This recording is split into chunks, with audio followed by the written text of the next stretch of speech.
김경래 최강 시사.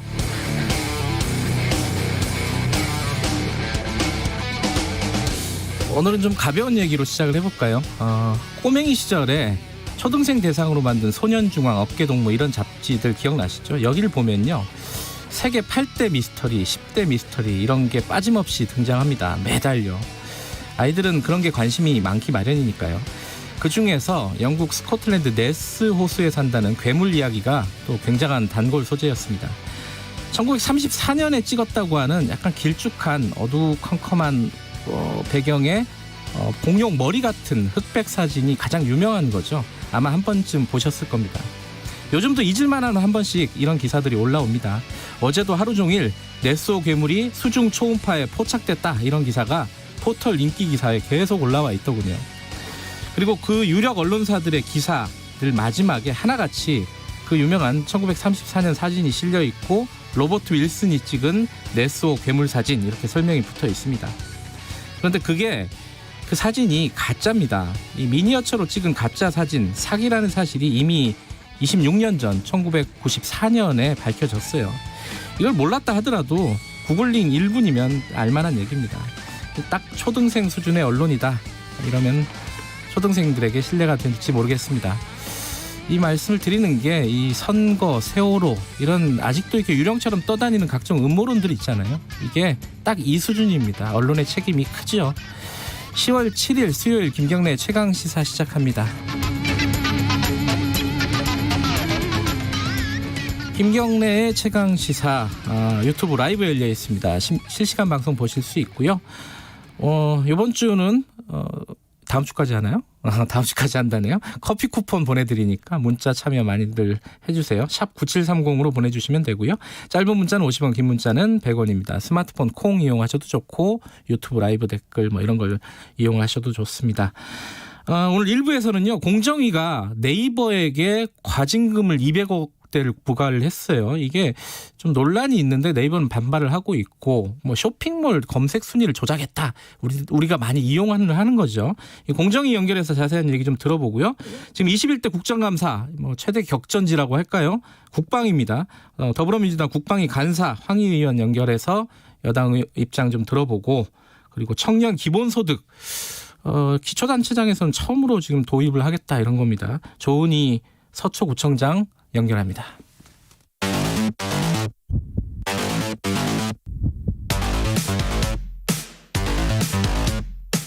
오늘 아침 가장 뜨거운 뉴스 언박싱. 네, 뉴스 언박싱 민동기 기자 나와 있습니다. 안녕하세요. 안녕하십니까. 김민아 시사평론가 나와 계십니다. 안녕하세요. 안녕하세요. 슬픈 날입니다. 왜 슬퍼요?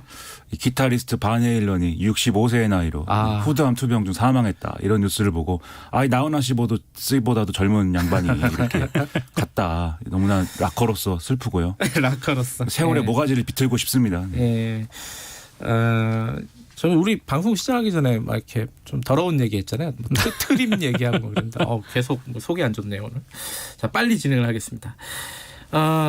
노동관계법, 이게 이제 새로운 화두라고 해야 될까요? 쟁점이라고 해야 될까? 갈등 요인이라고 해야 될까? 어찌됐든 이게 계속 얘기가 되고 있습니다. 이게 공정경제법 3법, 공정경제 3법, 이거랑 연계하니 많이, 이런 얘기도 계속 나오고 있고, 좀 정리를 해보죠. 민동기 기자 먼저 좀 정리해 주세요. 김종인 위원장이 슬쩍 이제 화두를 꺼내는데요. 예. 어제 주호영 국민의힘 원내대표가 공정경제 3법하고 노동관계법 개정을 연계 처리하겠다, 이런 뜻을 밝혔습니다.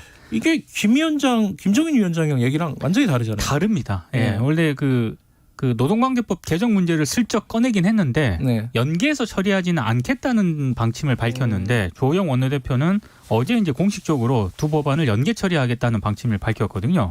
어제 국민의힘이 국회 환경노동위원회 간사인 이미자 의원을 중심으로 당내 특위를 발족을 시켰다고 하고요. 노동관계법 개정을 위한 정책 우선순위 등을 살피겠다, 이런 방침을 내놓았습니다. 국민의힘은 선택적 근로제라든가 재택근무라든가 같은 이런 노동과 임금 유연성을 다각도로 제고해야 한다, 이런 입장을 밝히고 있습니다. 근데 이 노동관계법 같은 경우는 사회적인 합의가 필요한 부분이라 이거 쉽지 않지 않아요? 공정경제법보다 오히려? 그렇죠. 이 노동관계법을 개정한다는 건 어쨌든 간에 지금 예를 들면 노동운동 단체라든지 이렇게 노동자들에게 불리한 방향으로 어쨌든 개정할 가능성이 높은 것이기 때문에 이게 일종의 동의가 필요한 그런 부분이 있고 그리고 지금까지 이제 어떤 논의해본 과정에 따르면은 이렇게 예를 들면 노동자들에게 불리한 이런 어떤 입법을 한다든지 여기에 더해서 또 기업에도 어쨌든 좀 불리한 입법을 또 하는 거 아니겠습니까? 공정경제 3법이라는 게. 그러면은 이것과 관련돼서 사회안전망 강화라든지 이런 것들도 있어야 그러면 이게 얘기가 맞는다. 이런 여러 가지 얘기들이 주장들이 있었죠. 그러면 결론적으로 굉장히 엄청난 이제 사회 디자인이 필요해지는 거고 그러려면 이제 사회적 합의 구조 내에서 이 얘기를 풀어야 되는데 지금까지 과정에서도 확인이 됐듯이 사회적 합의가 사실상 불가능한 과정이라는 걸 지금까지 겪어오지 않았습니까? 그러니까 뭔가 야심차게 추진했던 그런 것들도 다 이제 좀 엎어진 상황이고 이런 상황에서 새롭게 그러면 그런 논의를 시작할 수 있을 거냐 이게 의문인 거죠. 그러다 보니까 국민의힘이 이 노동관계법 얘기를 꺼낸 게 결국은 공정경제 3법을 처리하지 않겠다는 거 아니냐 이런 이제 주장도 나오고 있는 것이고 예를 들어 한겨레 사설의 경우에는 뜸이 들고 있는 밥을 씻지도 않은 쌀과 뒤섞겠다는 비상식적인 발상이다 이렇게도 표현을 하고 있거든요. 아 비유가 그렇죠.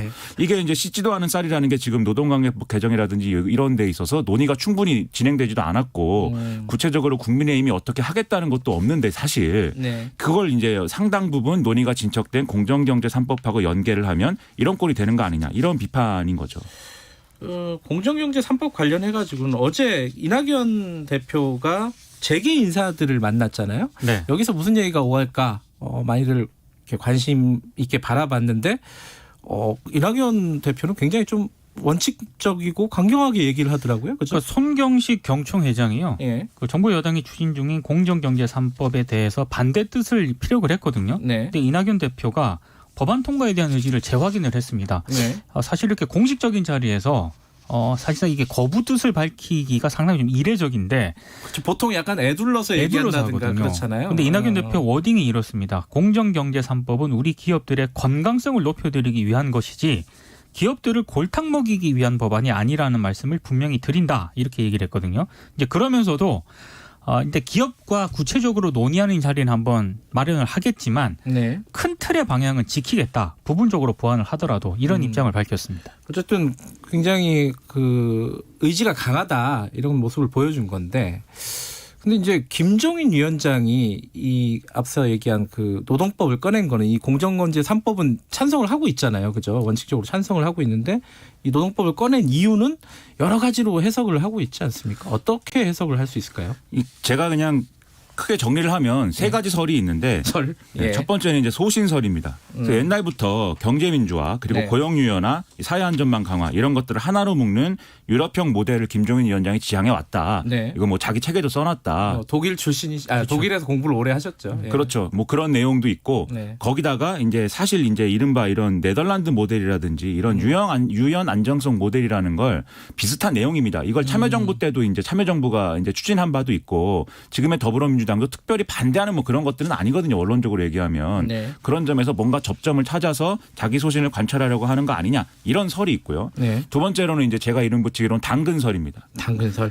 당내에 공정경제 3법 처리에 대해서 이제 반발하는 그런 보수적인 입장을 가진 의원들이 있고 또 여기에는 일부 초선 의원들까지도 좀 반발하는 분위기가 있거든요. 김종인 위원장은 그동안 초선들하고의 관계를 통해서 어쨌든 당내에 주도권을 행사해 왔는데 이러면 곤란하다는 거죠. 그러다 보니까 이 노동개혁이라든지 이런 이슈로 좀 이제 보수적인 입장의 의원들에게 달래면서 이 공정경제 3법을 추진해 보겠다. 이런 취지 아니냐. 이런 이제 좀 얘기가 있는 거고요. 세 번째로는 자폭설입니다.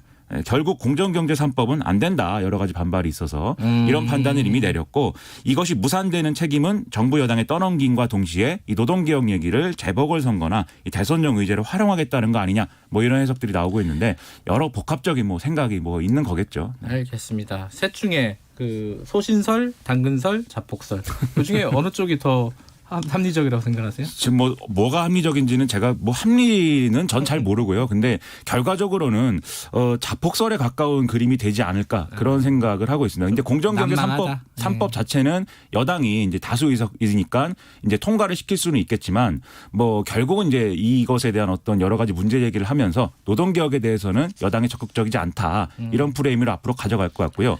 근데 또 이 더불어민주당 내에도 사실은 또 이견이 있긴 있거든요. 공정경제 3법 공정거래법에 대해서 앞서 이낙연 대표가 뭐 예를 들면은 일부 보완하겠다 이렇게 밝힌 부분은 결국은 애초에 안보다는 약간 후퇴하는 거를 전제하는 발언이거든요. 그래서 이른바 이제 뭐 3% 룰 이런 것들에 대해서 재계가 반발하고 있기 때문에 이거 보완한다는 얘기인데 박주민 의원이라든지 이렇게 좀 강경한 목소리를 내는 입장에서는 더 강화되어 있는 어떤 과거에 김종인 위원장이 더불어민주당에 있을 때 지금의 안보다 더 강화된 안을 발의한 바가 있는데 그거 다시 발의한다는 지금 주장을 하고 있는 거거든요. 그래서 더불어민주당 내에서도 좀 논란이 있을 것 같습니다. 알겠습니다. 다음 얘기를 가보죠.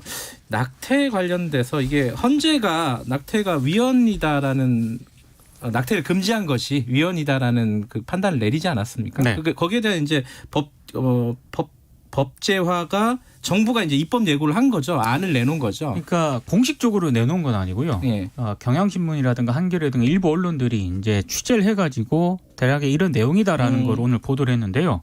이르면 오늘 낙태죄를 유지를 하되 임신 14주까지는 낙태를 가능하도록 하는 그런 내용이 포함된 형법 모자보건법 개정안을 입법 예고한다고 합니다. 뼈대는 방금 말씀드린 것처럼 임신 초기인 14주까지는 낙태를 처벌하지 않고요. 예.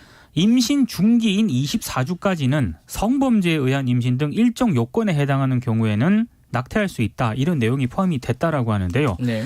입법 예고 기간인 40일 동안 각계 의견을 수렴을 해서 국회에 법안을 제출하게 된다라고 하는데요.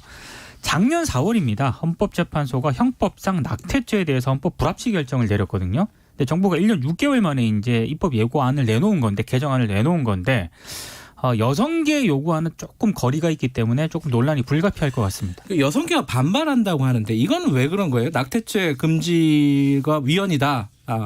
낙태를 금지하는 것이 위헌이다. 여기에 대해서 헌재가 이렇게 내렸고 입법을 하려고 하는데 왜 반발하는 거죠?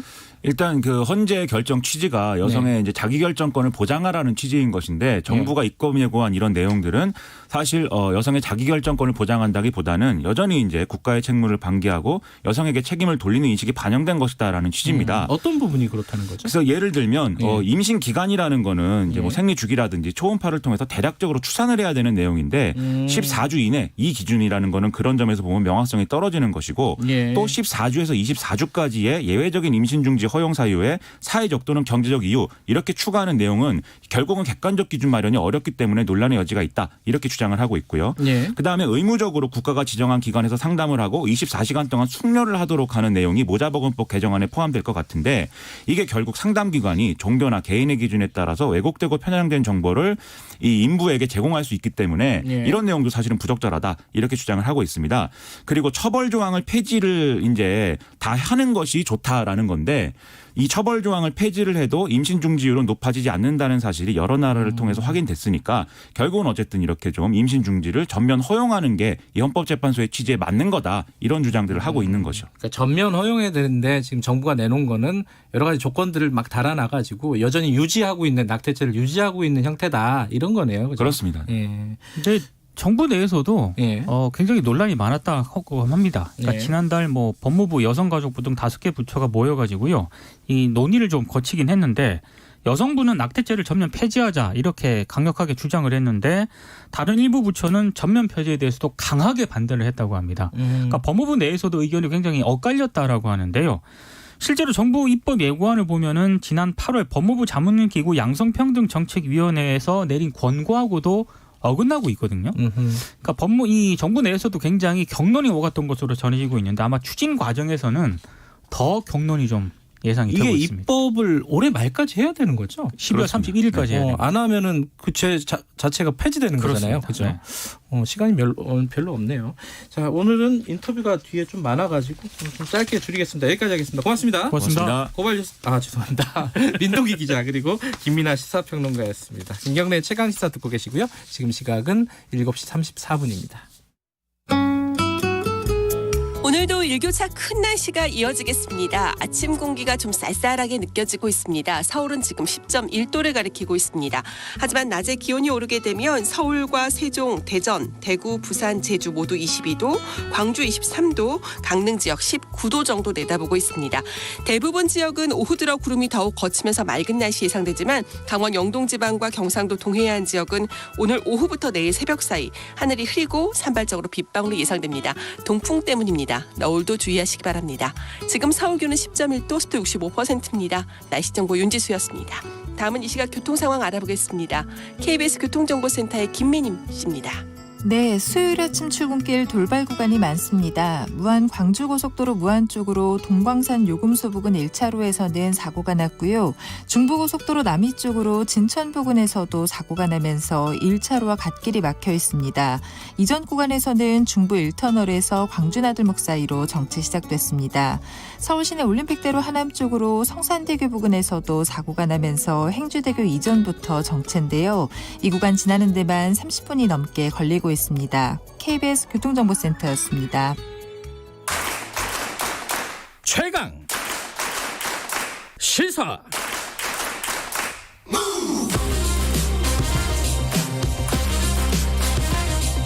지금 여러분께서는 김경래 기자의 최강 시사를 듣고 계십니다.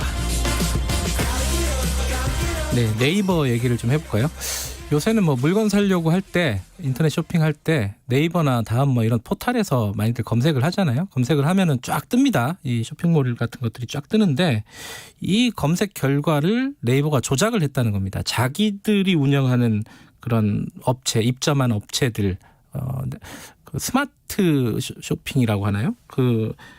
거기에 입점한 업체들에게 더 그 가점을 줬다는 거예요. 검색 결과에. 이게 이제 공정거래위원회의 조사 결과고 여기에 대해서 과징금이 267억 원이 부과가 됐습니다. 네이버는 강하게 반발하고 있고요. 먼저 공정거래위원회 서비스업 감식과 김성근 과장에게 얘기 듣고 나중에 혹시 이게 반론이 있으면 네이버에게 좀 요청을 하도록 하겠습니다. 김성근 과장님 안녕하세요. 예, 안녕하십니까. 공정거래 서비스 감식과장 김성근입니다. 반갑습니다. 예, 좀 본질적으로요. 이게 가장 궁금한 게 아니, 네이버가 자기들 유리하게 뭐 검색 결과를 바꿨다. 이게 불법이에요? 그 알고리즘 자체를 불법은 아니고요. 예. 그 과정에서 그 경쟁 오픈마켓 시장에서 경쟁을 제한했기 때문에 저희가 이 법으로 판단한 겁니다. 아, 다른 업체들을 배제했다 이런 뜻인가요? 그러면은? 예, 그렇습니다. 그럼 구체적으로 그러니까 어떻게 가점을 줘가지고 어떻게 자기들 유리하게 만들었다는 건지 좀 알기 쉽게 좀 설명을 해주세요. 이게 좀 기술적인 내용이라 어렵더라고요. 아, 네. 네. 저희 그 네이버가 자사 오픈마켓 상품을 우선 노출하기 위해서 총 5번에 걸쳐서 알고리즘을 조정 또는 변경을 했습니다. 예. 이 검색 결과에 우선 노출하기 위해서는 그 상품과 그다음에 검색어의 관련도 점수를 계산해서 네. 이 관련도 점수가 높은 순서로 상품을 노출하게 되는데요. 예. 이 과정에서 네이버는 경쟁 오픈마켓의 가중치를 낮추든지 또는 자사 오픈마켓인 그 스마트 스토어 그 입점업체 유리한 판매지수 가중치를 부여했습니다. 네. 또 한편으로는 그 페이지당 그 40개의 상품이 노출이 됩니다. 예. 그런데 이 40개 중에서 최대 10개 이상 그 10개 이상의 네이버 오픈마켓 상품이 노출되도록 알고리즘을 통해서 보장했습니다. 예. 또는 경쟁 오픈마켓에 대해서는 불리한 기준을 적용해가지고 자사 오픈마켓 상품을 상대적으로 우대하는 방법으로 알고리즘을 조정 또는 변경했습니다. 이게 오픈마켓 전체 시장에서 네이버 아까 스토어의 점유율이 최근에 한 2015년에서 18년까지 5%에서 21%로 올랐다 이러거든요. 그러면 네. 이런 검색 조작이 영향을 줬다 이렇게 보시는 건가요? 예, 그 분명하게 영향을 줬다고 저희는 판단하고 있습니다. 그런데 네이버에서는요. 아니 지금 아까 5번을 바꿨다고 했잖아요. 알고리즘을 검색 체계를 바꿨다고 했는데 네이버는 50차례 바꿨다. 50번 넘게 바꿨고 그중에는 경쟁 업체들에게 유리한 부분도 있었다. 그러니까 지금 네이버를 타겟으로 삼아가지고 무리하게 지금 과징금을 매긴 거 아니냐 이렇게 반발하고 있거든요. 이건 어떻게 봐야 돼요? 저기 50차례 저희가 아까 조금 전에 말씀을 드렸지만 이 알고리즘 자체에 대해서 이게 저희가 문제를 삼는 것은 아닙니다. 네. 근데 그 50차례 바꿨던 것 중에서 는 그 노출 순위와 관련이 없는 것도 있을 수 있고요. 예. 그런데 저희가 판단한 바로는 이 5번에 걸쳐서 검색 알고리즘 조정 또는 변경한 행위는 분명히 오픈마켓 시장의 경쟁을 제한했다 이렇게 판단을 했습니다. 그리고 아까 이제 그 네이버 쇼핑의 점유율이 올라간 부분도 네이버 같은 경우에는 아니 뭐 결제 시스템 같은 걸 개선해 가지고 벌어진 일이지 이게 검색 알고리즘 조작해 갖고 벌어진 일이 아니다 이렇게 얘기하고 있거든요. 이건 인과관계를 좀 밝힐 수 있나요? 그 네이버 페이 같은 경우는 일단은 네. 그 결제지 않습니까? 네. 결제라는 거는 결제 전에는 이 상품을 선택을 해야 되는 문제가 있는데요. 아하. 그러니까 결제 전에 상품의 선택 그렇죠. 그 과정에서 예. 그 과정에서 그 불공정을 했다는 말씀을 드립니다. 예. 근데 또 한편에서는 이게 좀 반대되는 얘기인데 과징금이 너무 적은 거 아니냐 오히려 267억이잖아요. 이번에 나온 게. 예. 근데 뭐 예를 들어 뭐 구글 같은 경우에는 조 단위가 나오지 않았습니까? 뭐 반독점법 예. 이런 거 적용이 됐을 때 뭐 3조를 네. 받았다 이런 기사도 봤고 너무 적은 거 아니냐? 이거에 대해서는 어떻게 생각하십니까? 그것은 그 유럽하고 우리나라 그 과징금 부과 기준이 달라서 그런데요. 예. 저희 같은 경우는 국내 시장의 관련 매출액을 그 기준으로 해가지고 과징금을 부과를 하고요. 네. 그다음에 EU 같은 경우는 EU에서 일어난 행위를 하더라도 관련 전 세계 시장을 대상으로 관련 매출액을 산정을 하거든요. 네. 그렇기 때문에 그 당연히 좀 다를 수밖에 없습니다. 또 하나 궁금한 게요. 네이버의 문제들은 뭐 여러 차례 예전부터 지적이 되어 오고 있었던 부분이긴 한데 그런 의혹들은요. 근데 다른 데는 어떤가 싶어요. 뭐 예를 들어 다음이라든가 다른 쇼핑몰들도 많이 있잖아요. 그런 데는 문제가 없고 네이버만 문제가 있는 건가요? 네, 저희가 이거 신고를 하게 된 그 예. 계기는 한 오픈마켓 사업자의 신고를 계기로 저희가 조사를 했거든요. 예. 그래서 저희가 뭐 예를 들어 뭐 카카오라든가 뭐 이런 다른 그 경쟁 사업자들은 저희가 조사 대상이 아니었습니다. 그러면 그런 조사 대상을 좀 넓힐 계획도 있으신 건가요? 지금 현재로서는 다른 경쟁 사업자는 조사 계획은 가지고 있지 않습니다. 아 그래요? 이거는 이제 신고가 들어왔다 직접적인. 예, 그렇습니다. 그렇군요. 하나만 더 여쭤볼게요. 그 TV 네이버 TV 그러니까 동영상 그 검색 관련해서도 뭐 조작이 있었다. 이 얘기는 또 어떻게 된 겁니까? 그 네이버 그 TV 그 동영상이 있는 그 네이버가 자기 그 네이버 TV라는 동영상 서비스를 운영을 하고 있는데요. 예.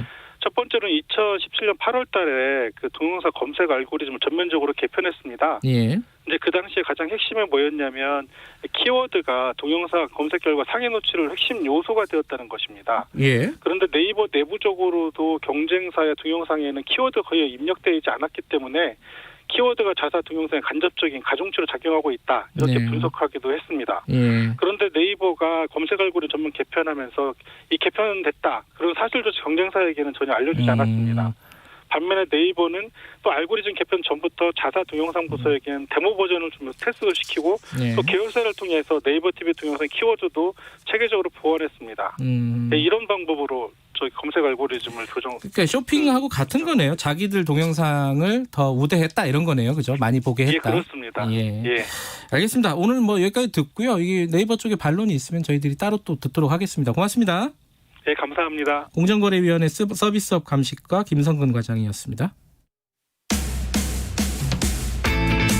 김경래의 최강 시사는 짧은 문자 50원, 긴 문자 100원인 문자번호 샵 9730 무료인 어플 콩으로 참여하실 수 있습니다. 유튜브 라이브로도 함께합니다. 네, 국정감사 관련해 가지고요. 지금 국방위가 조금 시끄럽습니다. 추미애 법무부 장관 아들 병역 그 휴가 특혜 의혹, 그 뭐 검찰에서 이제 무혐의 결론이 난 부분인데 이 부분이 지금 야당에서 쟁점을 삼고 있고, 그리고 또 하나가 당연히 그 우리 국민이 북한에게 피격을 당해서 숨진 사건, 이 부분도 역시 얘기가 되고 있는데 증인 채택에서 굉장히 여야가 갈등을 겪고 있고 야당 간사가 사퇴를 해버리는 상황이 됐습니다. 일단 오늘은 여당 간사 얘기 좀 들어보고 상황이 어떤지 좀 얘기 들어보겠습니다. 더불어민주당 국방위 간사 황희 의원 연결돼 있습니다. 안녕하세요. 네, 안녕하세요. 그 한기호 의원이 더불어힘 간사잖아요. 네네네. 지금 뭐 여당에서 추장관 무조건 감싸기 하고 있다. 방탄 국감하고 있다. 더불어힘이 아닙니다. 죄송합니다. 국민의힘. 예. 이라고 주장을 하면서 사퇴를 했습니다. 여기에 대해서 어떻게 생각하세요? 네, 뭐 증인 채택 합의하지 못한 것 때문에 그런 결정하셨는데 아무래도 간사 역할을 하다 보면 뭐 중앙당하고 또 동료 의원들 의견을 다 수렴하시는 게 애로사항이 많으시죠. 네.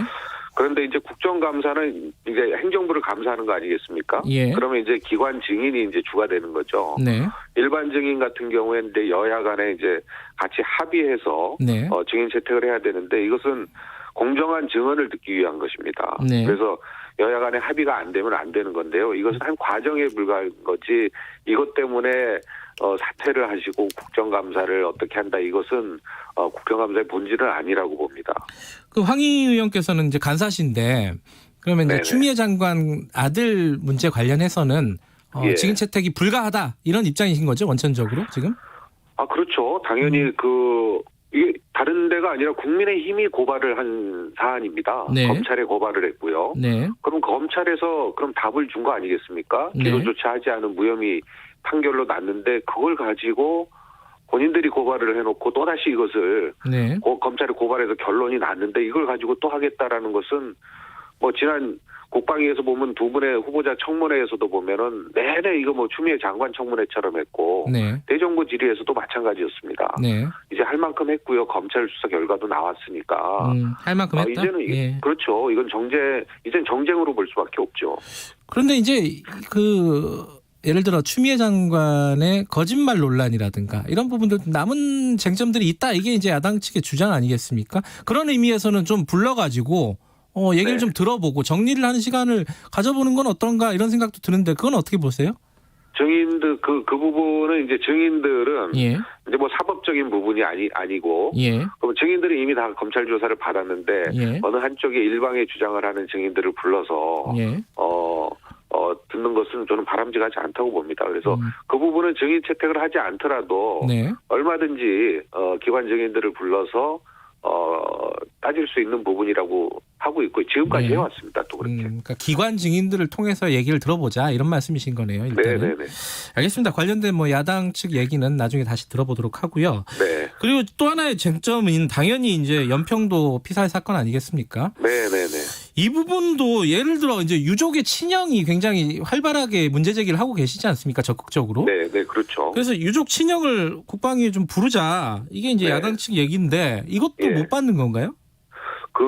저희가 원칙 내세운 게 두 가지 있습니다. 일반적인 채택하는 데 있어서요. 예. 검찰 수사 결과 무혐의 판결이 났거나 현재 네. 검찰 수사가 진행 중인 사항은 불가하다인데요. 특히 우리 유가족 이 형님의 경우에 예. 일단 증인으로서의 역할이 가능하신지 제가 그게 조금 좀 의문이 있어요. 왜 그렇죠? 실제 증인이라고 하면 객관적인 사실이라든가 뭔가 입증할 만한 네. 그런 위치에 있으셔야 되는데 예. 이 현안에 대해서는 우리 유가족 형님의 주장만 있을 뿐이지 그 주장을 뒷받침할 만한 여러 가지 네. 내용들을 과연 알고 계시나 예. 이제 그런 부분이 있고요. 예. 또 당연히 가령 이 형님이 증인으로 나오셨다 하더라도 예. 그럼 이 월북이 아니다라는 주장에 대해서 예. 이것을 주장을 하려면은 불가피하게 한미 간 공동 첩보 자산이 SI를 노출시킬 수밖에 없습니다. 그리고 지금 최근에 상당 부분 야당 의원님들이 이 부분들에 대해서 노출에 대한 심각성이 보이기 때문에 네. 이러한 부분들도 좀 우려가스럽고요. 그래서 또 아울러서 이제 해경을 중심으로 해서 수사를 하고 있는 부분이기 때문에 예. 그래서 불가하다고 야당께 말씀을 드렸습니다. 그러니까 친형도 불가하다 일단은. 네네네. 지금 이제 야당에서 그 첩보 자산을 지금 흘리고 있다 이런 말씀하셨잖아요 조금 전에요. 네. 대표적인 게 이제 조영 원내대표가 이제 특정 그 기총을 이렇게 지목을 네. 하면서 그런 감청을 우리 국방부가 들었다. 이런 식의 얘기를 한 부분을 말씀하시는 거잖아요. 그죠? 예. 근데 이제 야당은 그렇게 얘기하고 있어요. 이게 국방부가 먼저 흘린 거다. 네. 그러니까 확인해 봤습니다. 국방부는 그런 말을 한 적이 없다고 하고요. 그다음에 저도 우리가 여야 비공개 회의를 했지 않습니까? 네. 그 76이란 말을 처음 들어봤어요. 저도 여당 간사인데. 그러니까 국회 비공개 회의에서도 얘기가 안 나왔다면서요. 안 나왔던 부분이고요. 예. 그래서 국방부에다가 이런 부분에 대해서 여당 간사도 못 들은 건데 물어봤죠 국방부에. 근데 전혀 본인들은 그 이야기를 한 적이 없다고 그래요. 그래서 저는 이게 SI라는 게 한미 공동 첩보 정보망이거든요. 예.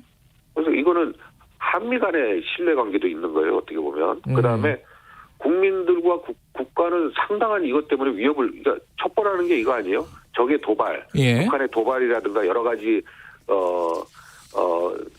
상황들을 사전에 파악하는 거 아니겠어요? 여러 다양한 경로의 첩보를 예. 통해서. 예를 들어서 이게 무너지면 그 부분이 안 되는 거죠. 그 복구하려면 항상 한참 시간이 걸리거나. 아니 그러면은 상당히 국민들에게 위협이 가할 수 있는 거죠. 이게 당연히 이제 국방부에서는 뭐 762니 뭐니 이런 것들을 확인할 수는 없는 부분 아니겠습니까? 그죠? 확인해 줄 수는 없는 부분일 텐데. 그러면 이 얘기가 어디서 나왔는지 이 부분은 파악을 해야 되는 거 아니에요?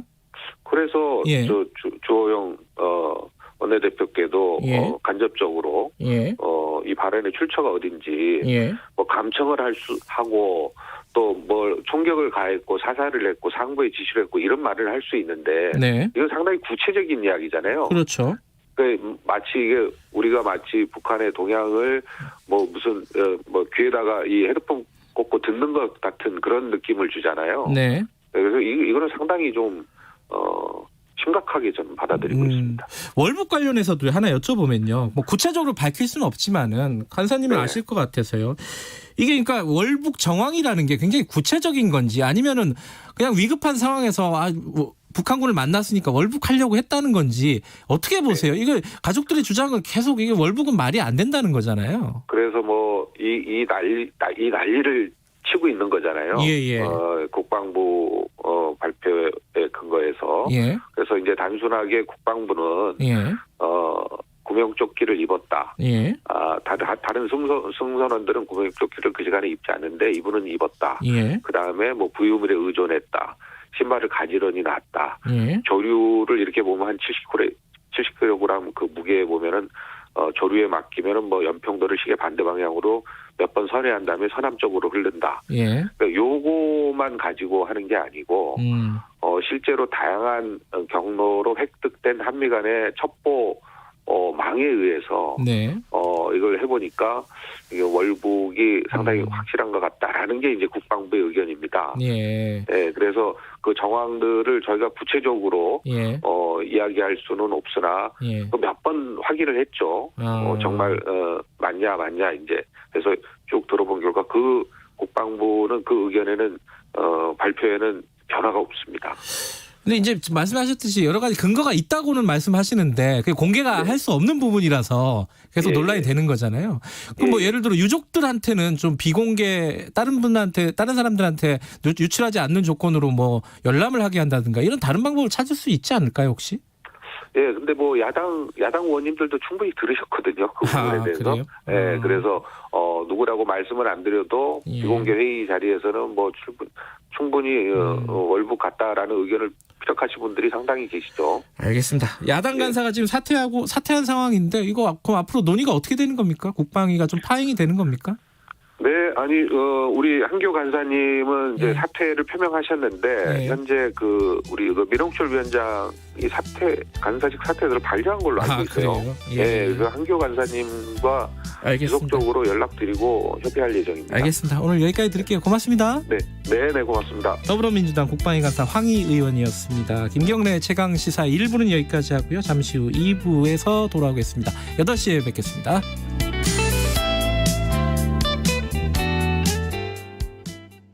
늘 하던 출근을 못하고 자주 가던 여행을 못 가고 함께 밥을 먹지 못하는 낯선 일상을 겪으면서 우리는 깨달았습니다.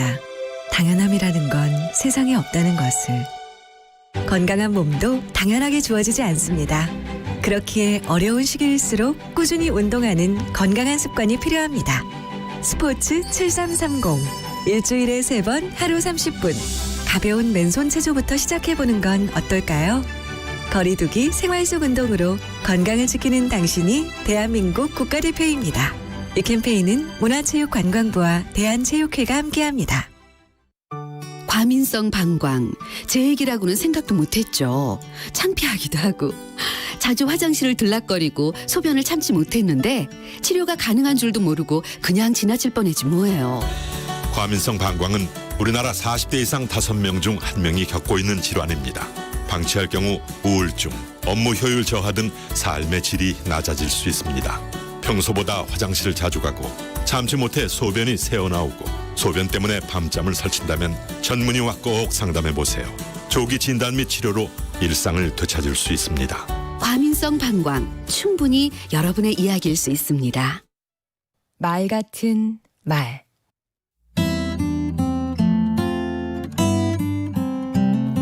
안녕하세요. 강원국입니다. 악마는 디테일에 있다는 말 들어보셨지요? 문제점은 세부 사항 속에 숨어 있다는 뜻입니다. 말하기가 그렇습니다. 사소한 차이가 말을 잘하는 사람과 못하는 사람을 가릅니다. 제 생각에 말 잘하는 사람의 특징은 이렇습니다. 주어와 서술어가 따로 놀지 않습니다. 잘못한 사람은 벌을 줍니다. 와 같이 말하지 않고 잘못한 사람은 벌을 받습니다. 라고 합니다. 잘못한 사람은 벌을 받아야지 벌을 주는 건 아니니까요. 문장 전체를 꾸미는 양태부사도 제때 잘 씁니다. 비록, 결코, 만일, 하물며, 설령, 부디 이런 말을 잘 골라서 말의 짝을 잘 맞춥니다. 비록 뒤에는 일지라도가 와야 합니다. 결코는 뭐뭐 하지 않겠다. 만일은 뭐뭐라면 이렇게 짝을 맞춰 씁니다. 느낌 아시죠? 어감이 주는 작은 차이도 중요하게 여깁니다. 부분과 부문, 파장과 파문, 통지와 통보, 비판과 비난 등을 구분해서 씁니다. 한 문장 안에서 같은 단어를 되풀이하지도 않습니다. 이 학생은 말을 잘합니다 하면 될 것을 이 학생은 말을 잘하는 학생입니다 라는 식으로 학생을 2번 쓰지 않는다는 뜻입니다. 한자어보다는 가급적 우리말을 씁니다. 수중보다는 물속, 영토보다는 땅, 전신보다는 온몸, 목전보다는 눈앞. 우리말이 더 편하게 들리죠? 일본어 잔재도 쓰지 않으려고 합니다. 기라성 같은 사람이 함께했다 해서 기라성, 오늘의 대한민국을 가능하게 한 장본인이다 해서 장본인, 이 모두 일본어에서 왔습니다. 연설에 일가견이 있다고 할 때 일가견도요. 기라성은 빛나는 별이라고 하는 게 더 와닿지 않나요? 강원국의 말 같은 말이었습니다. 시시콜콜 끝도 없지만 노력해볼만 하죠. 작은 차이가 언어의 결을 만들고 말의 품질을 바꿉니다.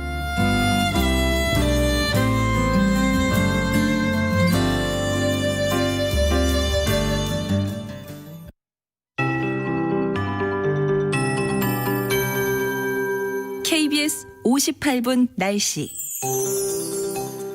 일교차 큰 날씨가 예상됩니다. 낮엔 기온이 오르게 되면 어제보다도 좀 더 오를 것으로 보이기 때문에 옷차림 지혜롭게 하시는 것이 좋겠습니다. 지금 서울 기온 10.7도를 가리키고 있습니다. 앞으로 기온이 오른다면 서울은 세종, 대전, 대구, 부산, 제주 등과 함께 22도까지 오를 것으로 보이고요. 전주, 광주의 낮 최고는 23도, 순천은 가장 높은 24도 예상됩니다. 반면 강릉 지역은 19도 안팎까지 오르는데 그칠 것으로 보입니다. 동풍의 영향 때문입니다. 오늘 우리나라는 북한 쪽에 위치한 고기압의 영향을 받겠습니다. 지금 구름이 많은 곳도 오후 들어 구름이 걷히면서 더욱 맑은 날씨가 예상됩니다. 하지만 강원 영동 지방이나 경상도 동해안 지역의 경우 오늘 오후부터 내일 새벽 사이 하늘이 흐리고 산발적으로 빗방울도 조금 떨어질 것으로 보이고요.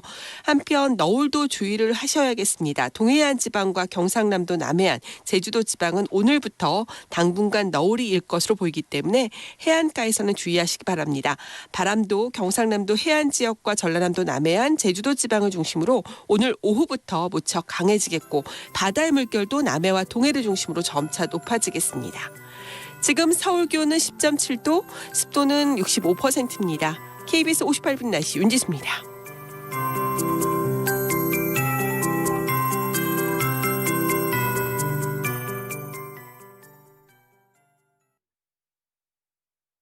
정성을 다하는 국민의 방송 KBS가 8시를 알려드립니다. AM 711kHz, FM 97.3MHz KBS 1라디오입니다. HLKA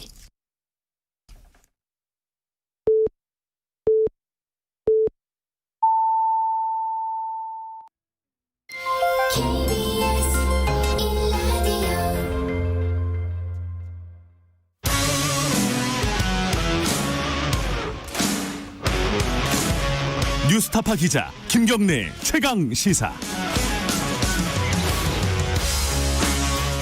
김경래 최강 시사 2부 시작하겠습니다. 청년 300명에게 월 52만 원씩, 한 달에 52만 원씩이요. 2년간 지급하겠다. 이게 이제 서초구에서 내놓은 청년 기본소득을 위한 실험이라고 합니다. 이게 어떤 의도로 만들어진 것인지, 왜냐하면 지금 그런 비슷한 정책들을 시행하고 있는 지자체들이 있지 않습니까? 이걸 실험을 하겠다는 건데 이게 어떤 의미가 있는 건지, 그리고 뭐 여러 가지 여쭤볼 게 좀 있습니다. 그건 연결하고 바로 조금 이따 여쭤보도록 하고요.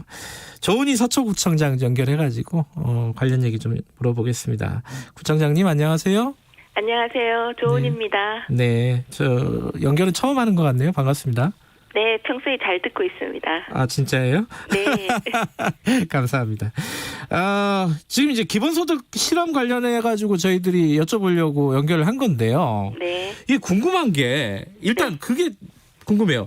300명에게 52만 원씩 2년 동안 지급한다.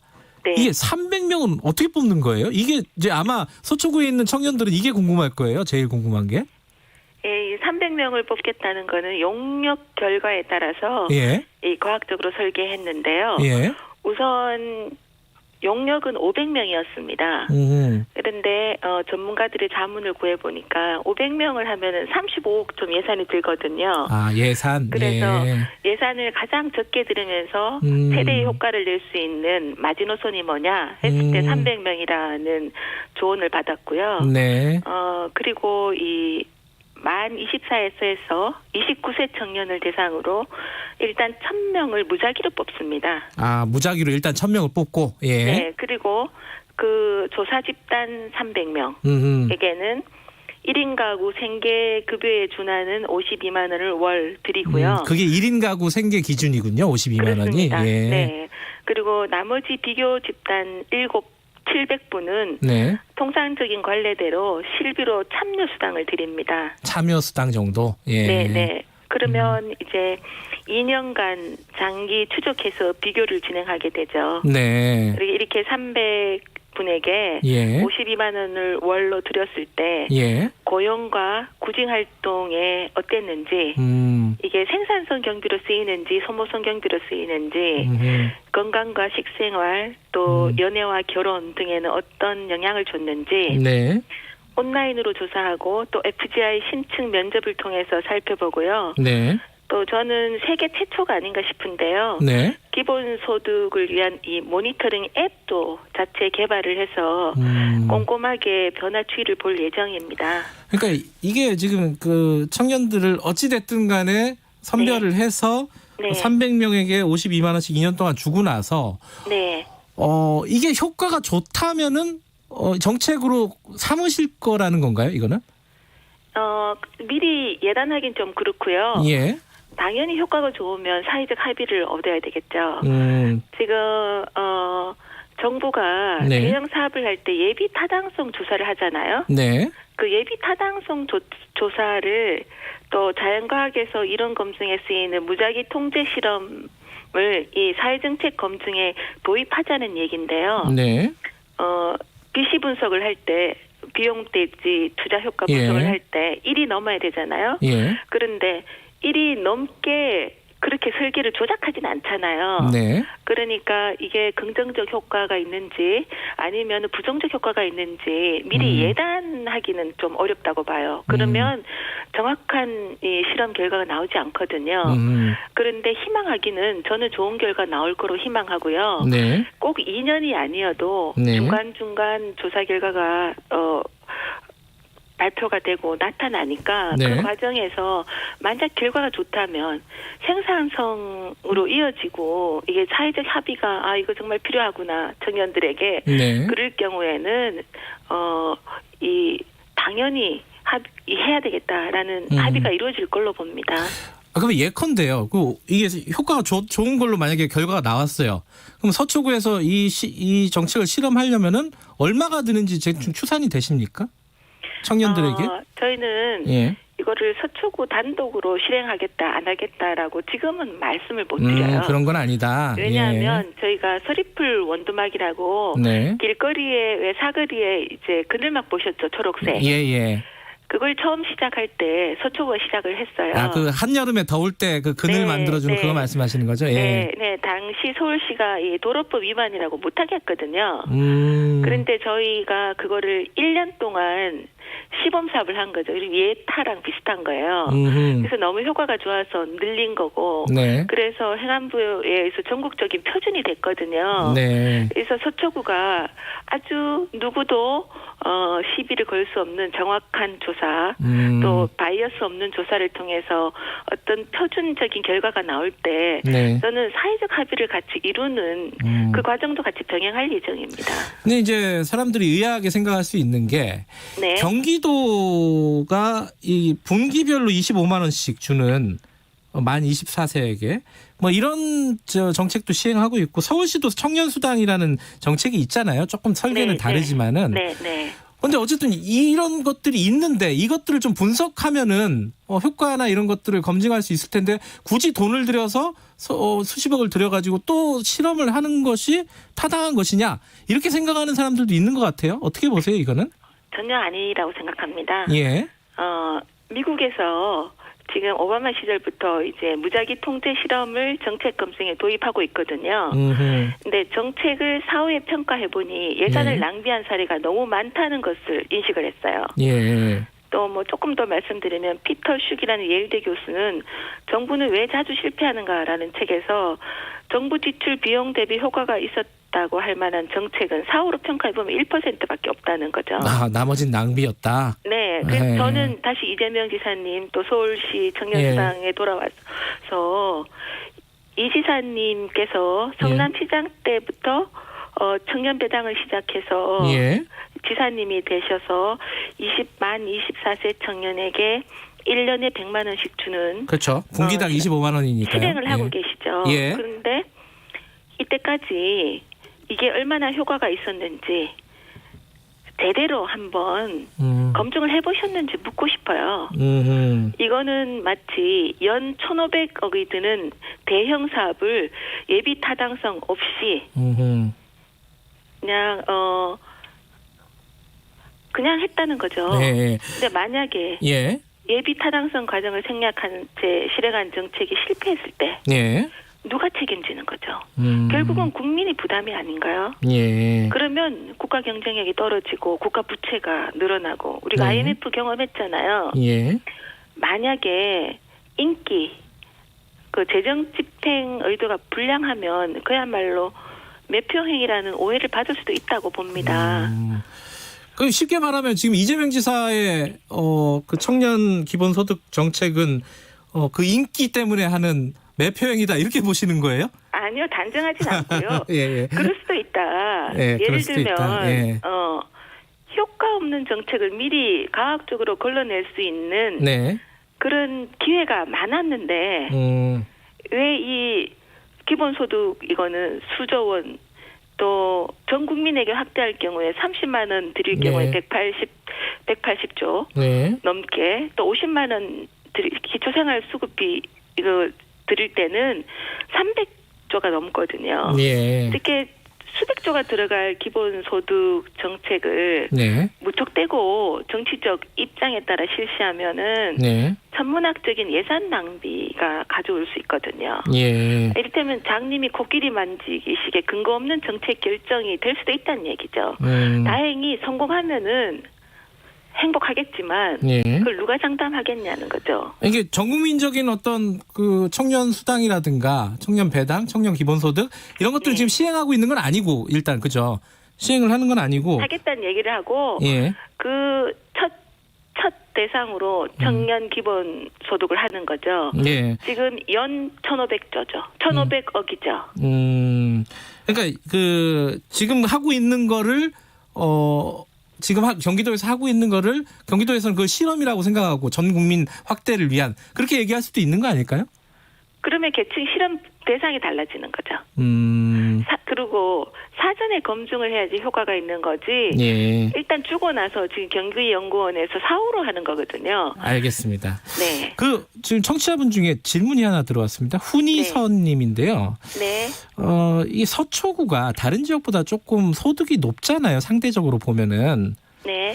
그래서 이 서초구에 사는 청년들이 그 전국의 어떤 청년들을 대표할 수 있을 것인가, 대표성을 띨 수 있을 것인가, 이런 데 의문이 좀 든다, 이런 질문이 오셨어요? 당연히 그런 질문을 하실 수가 있어요. 예. 근데 기본소득에 대한 실험은요. 네. 전문가들의 말씀은 서초구가 가장 바람직하대요. 왜 그렇죠? 왜냐하면은 예. 서초구 지금 기본소득이라는 거는 선별복지가 아니거든요. 네. 기본적으로 소득을 다 깔아준다는 의미가 있기 때문에 네.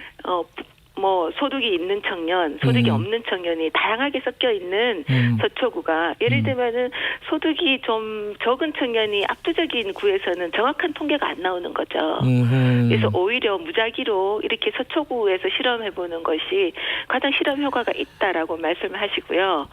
참고로 서초구가 돈이 많아서 이렇게 하는 건 아닙니다. 네, 이 예산이 25억인데요. 예.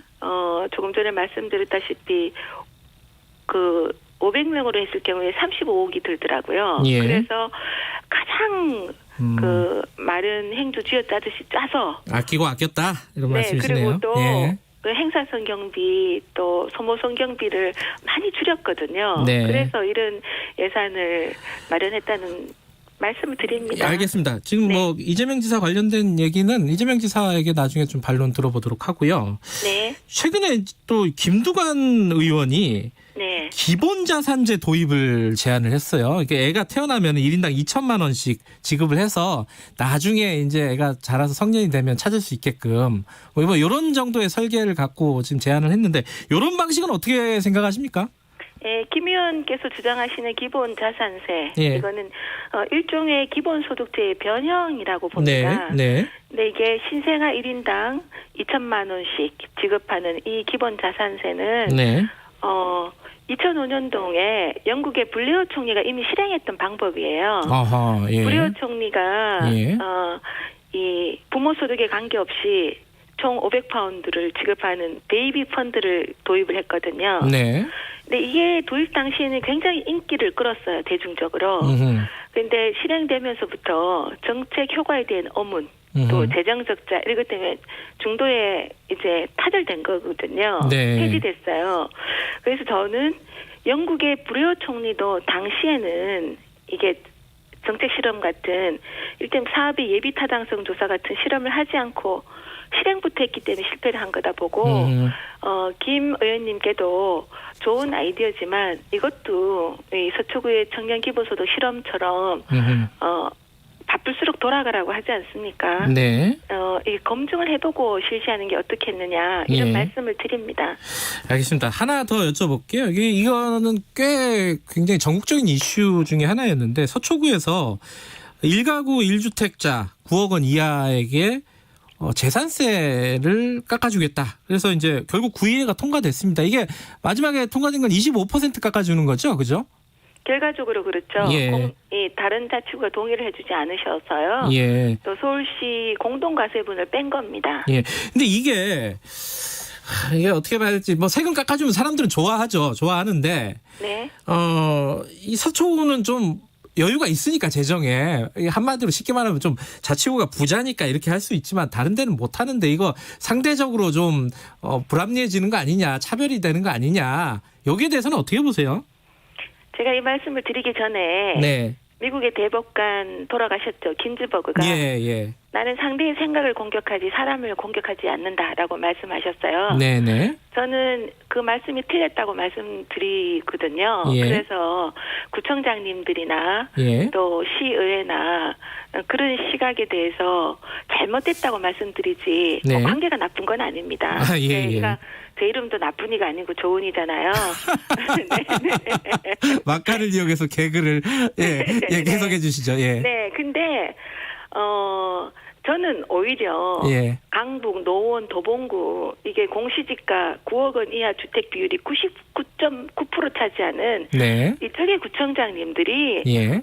세금이 너무 많이 걷어졌으니까 예. 재산세를 구청장의 범위 하에서 감경해야 되겠다. 네. 먼저 얘기하셨어야 된다 생각해요. 먼저 얘기해야 됐다. 네, 서초구가 부자라서 그런 거 아닙니다. 예. 올해만 해도 재산세 공동과세로 1,000억을 서울시에 드렸거든요. 예. 그래서 이렇게 1,000억을 드리고 난 다음에 조정 재정력 지수를 보면 서초구는 21입니다. 밑에서 네 번째, 다섯 번째죠. 알겠습니다. 그 네. 논란 하나만 더 여쭤볼게요. 이게 제가 이거 더 말씀드려야 되는데. 짧게 좀 해주세요. 네. 예. 그래서 예. 정말 예산이 부족하다. 네. 그러면 세금이 많이 올려서 세금을 많이 거두고 또 정부세를 거두는 정부한테 보존해달라. 정치적이 아니라면 그렇게 말씀드려야지 바람직한 목민간 아닌가 이렇게 생각합니다. 아니 근데 이제 세금을 깎아주는 건 좋은데 네. 이게 결국 집 가진 사람들에게 깎아주는 거잖아요. 더 어려운 사람들이 많을 텐데 이게 세금이 좀 역진되는 거 아니냐. 그것도요. 예.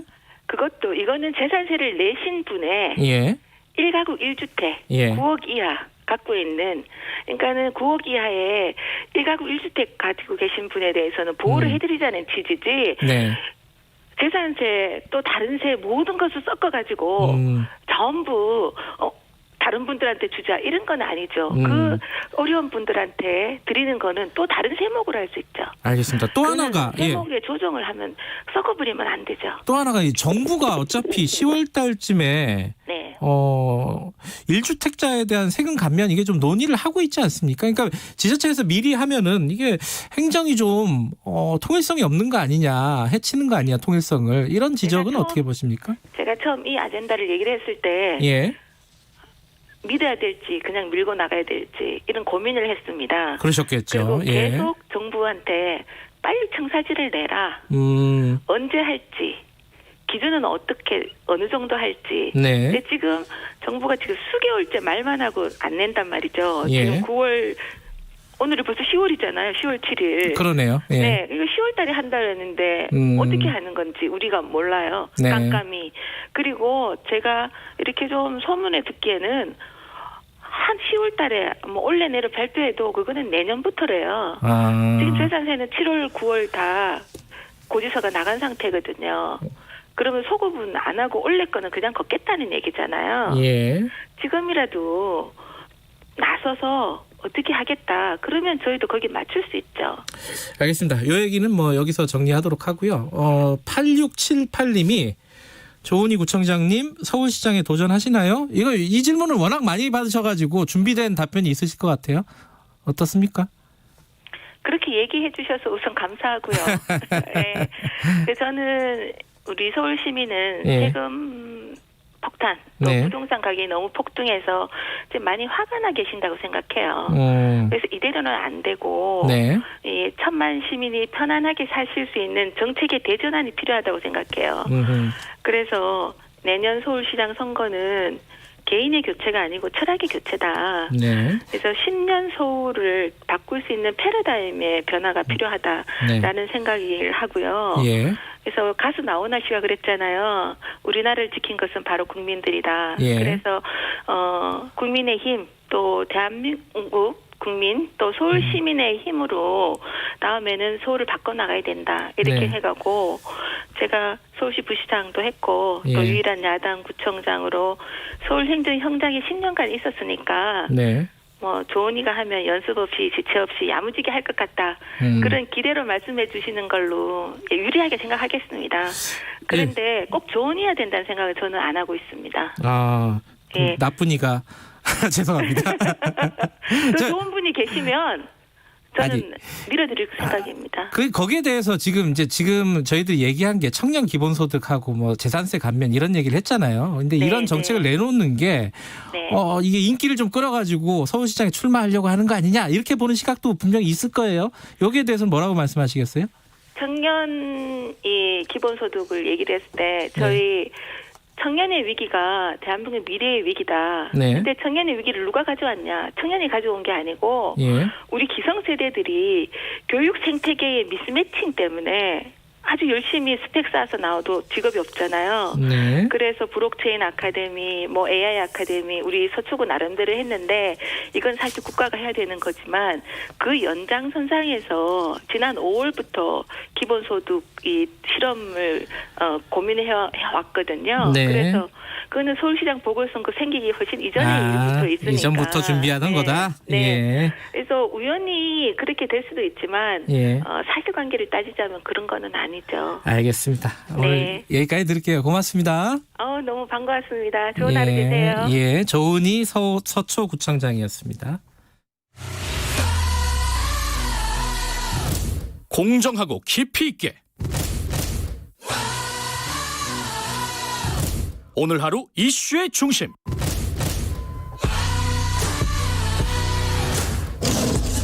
김경래의 최강 시사.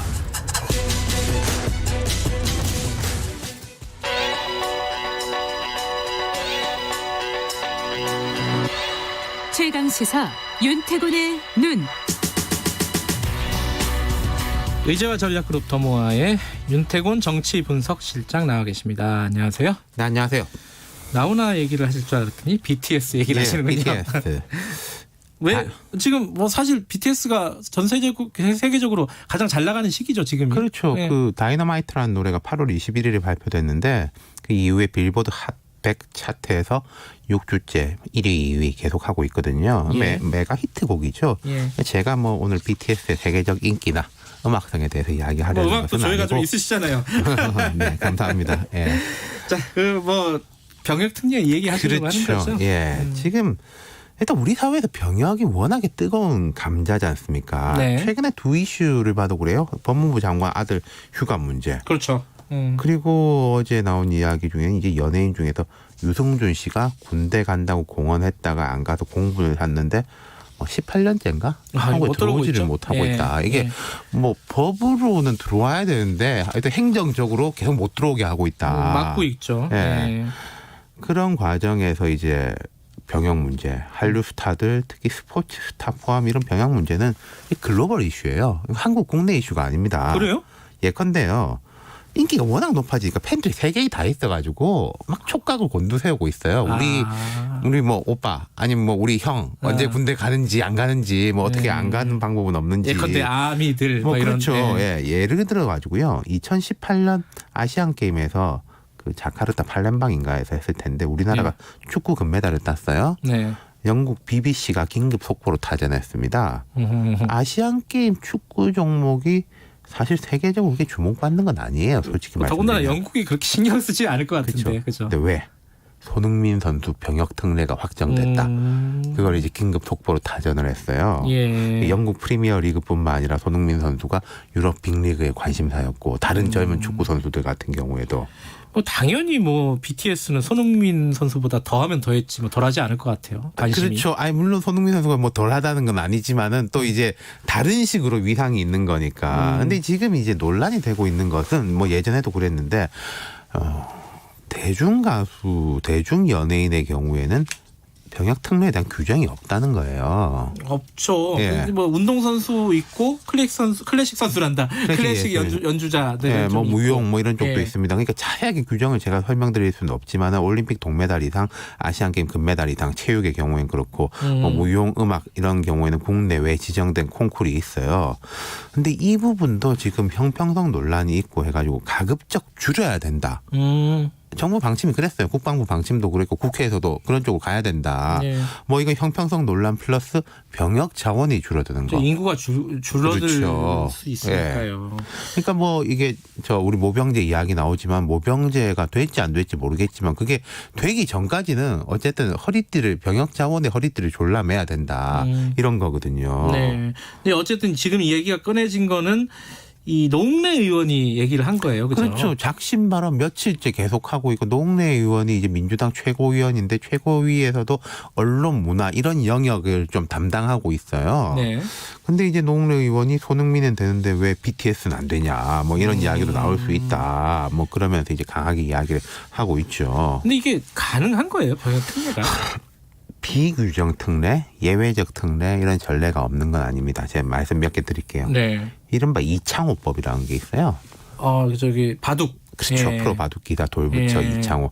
1994년에 이제 이창호 구단이 입대 영장을 받으니까 여론이 들끓었습니다. 네. 그때 우리나라 바둑이 우리가 또 중국, 일본하고 비교하는 거 좋아하지 않습니까? 되게 밀리는데 이창호 구단 혼자 버티고 있는 상황이었어요.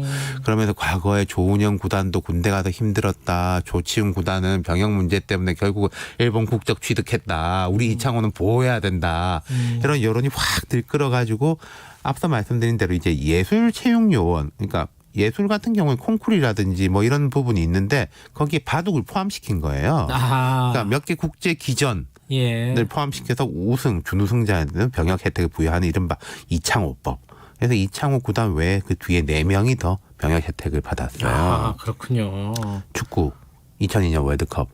축구는 원래 있었잖아요. 그거는 올림픽하고 아시안게임만이거든요. 월드컵은 없었구나. 예. 참. 근데 이게 묘한 게 우리는 2002년 월드컵을 개최하고 열리기 전에 5월 달에 한 달 전에 국회의원들이 16강 진출 시에 병역 혜택을 줄 수 있는 병역법 시행령을 개정하자. 예. 국무회의에다가 이제 전달도 하고 관계부처에서 회의도 막 열렸어요. 말하자면 이거 하기 전에 당근을 걸었던 거예요.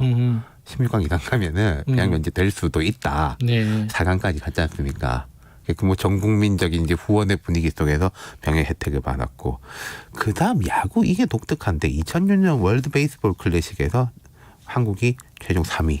그때 막 메이저리그하고 팽팽하게 부딪혀가지고 근데 2002년 월드컵 4강도 줬는데 야구 3등도 대단한 거 아니냐 계속 나오겠네요. 라는 그죠? 식으로 해가지고 이제 11명이 혜택을 받았어요. 전례들이 분명히 있긴 있네요. 근데 그죠? 문제는 이런 고무줄 잣대가 문제다. 특정 인기 종목만 과잉 혜택을 받는다. 이런 논란이 많아가지고 줄이자, 타이트하게 하자 이런 방향이었는데 이번에 BTS가 급부상한 거죠. 뭐 일부에서는 또 BTS는 군대 간다 그러는데 왜 그러냐 도대체. 그렇죠. 뭐 근데 노웅래 의원은 이렇게 말했습니다. 자기한테 물어보면 간다고 하지. 그럼 그거를 뭐 나는 가기 싫어요라고 말하겠냐. 그건 뭐 제가 BTS 마음을 모르겠습니다만은 뭐 하여튼 그런 상황인 이게 것이고. 어떻게 될까요? 이게 여론 문제일 텐데. 그렇죠. 이게 참 우리가 여론에 지배받는 나라인데 이게 좋은지 안 좋은지 모르지만 어쨌든 그렇습니다. 자, 근데 논리는 팽팽해요. BTS가 그 누구보다 국위를 선양했다. 그 주장을 부정하기 어렵습니다. 하지만 인기 기준을 뭘로 삼을 것이냐. 빌보드 차트로 삼을 거냐. 그리고 대체 복무를 뭘로 할 거냐. 예를 들어서 체육문화요원은 동종 업계에서 한 10여 년 이상 종사해야 병역 특례가 유지됩니다. 지금 뭐 해외에서 독도 홍보 이런 건 제가 볼 때 현실성이 떨어지는 이야기인 것 같고요. 갖다 붙이는 느낌이 좀 있고요. 그러니까 또 당사자들하고 BTS 팬들은 제 와이프가 BTS 팬이라서 물어봅니다. 그래요? 이런 현상이 되게 당혹스럽다. 이런 자체가. 그래요? 어쨌든 이게 도마에 오르고 뭐 손흥민보다 뭐 낫니 못하니 이런 이야기가 나오는 것 자체가 이제 별로 좋지 않다. 그럼 또 뭐 축구 선수 팬들은 또 기분 나쁠 수도 있고 이런 거. 그리고 이낙연 대표가 어제 약간 정리하는 듯한 이야기를 했어요. 본인들이 간다고 하는데 정치권에서 이런 이야기 계속 나오는 게 별로 좋지는 않을 것 같다. 그리고 정치인들이 노웅래 의원 외에는 좀 잠잠한 게 이게 뜨거운 감자라서 이쪽 편을 들면 저쪽, 저쪽 편을 들면 이쪽 신경이 써가지고요. 알겠습니다. 네. 여기까지 듣겠습니다. 고맙습니다. 감사합니다. 윤태곤의 눈이었습니다. 김경래 최강시사 2분 여기까지고요. 잠시 후 3부에서 뵙겠습니다. 일부 지역국에서는 해당 지역 방송 보내드립니다. 걱정이네. 정년은 코앞인데 애들 뒷바라지는 한창이고 무엇보다 앞으로도 계속 일을 하고 싶은데 말이야. 김 부장, 자네 아직 몰라? 올해부터 정년이 지나도 계속 고용할 수 있도록 기업에 지원금도 주고 퇴직 예정자에 대한 재취업 지원 서비스도 제도화됐잖아. 그래? 그뿐인가 어디. 새로운 인생 산모작을 미리미리 준비할 수 있게 도와주는 생애 경력 설계 서비스도 대폭 확대된다고. 너무 걱정하지 말고 우선 전문기관인 중장년 일자리 희망센터에 가서 도움부터 받아보세. 네, 열정 있는 신중년, 새로운 인생 2막을 위해 지금 가슴 뛰는 삶을 준비해보면 어떨까요? 이 캠페인은 고용노동부와 노사발전재단, 중장년 일자리 희망센터가 함께합니다. 사이다. 가슴이 뻥 뚫린다 사이다. 갈증이 사라진다 사이다. 오태훈 시사본부 다 사이다. 가슴이 뻥 뚫린다 사이다. 갈증이 사라진다 사이다. 꽉 막힌 시사 이슈 사이다처럼 시원하게 뚫어드립니다. 매일 낮 12시 20분 오태훈의 시사본부. 가을, 당신 생각을 펴놓은 채 잠이 들었습니다. 어렵고 힘들 때 또 이 시인이 우리가 못 보던 걸, 못 느끼던 감정을 또 톡 건드려주거든요. 그래서 참 귀한 것 같습니다. 한민록은. 코로나 시대 시사 매일 오후 5시 5분 주진우 라이브. 지금 시각은 8시 30분입니다. KBS.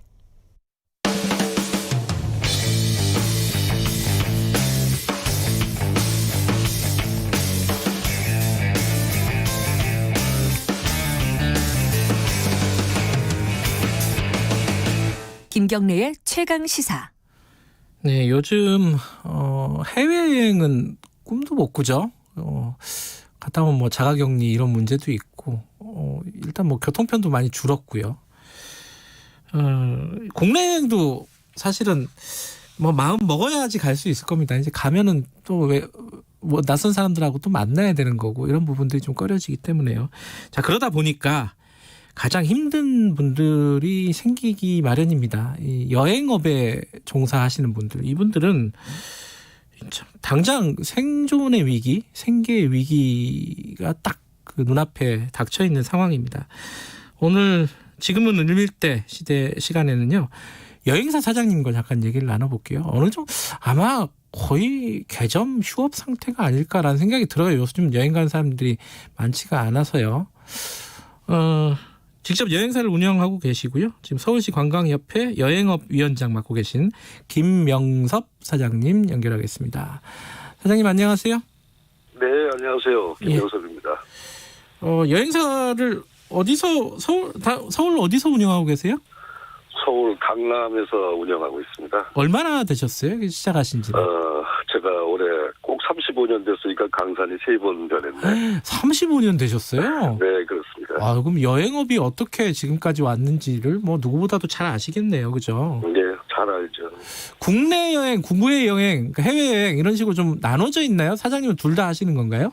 네, 저는 둘 다 하고 있습니다. 그래요? 네네.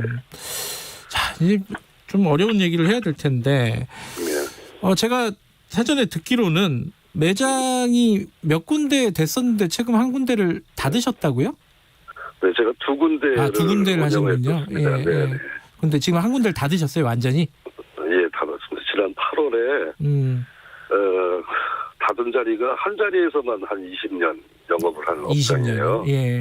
근데 두 군데로는 뭐 버틸 수도 없고 해서 경상 비용이 가장 큰 문제거든요. 네. 그러다 보니까는 이제 사업장을 정리를 하게 됐죠. 거기 뭐 직원들이 있었을 거 아닙니까, 그죠? 네, 직원이 있죠. 몇 명이나 있었어요, 거기 직원은? 직원이 이제 6명이죠, 양쪽이 다 해서. 양쪽이 다 해서. 네. 그러면 이제 세 분은 문을 닫으면서 이제 일자리를 잃으신 거네요, 그죠? 그렇게 되는 거죠. 예.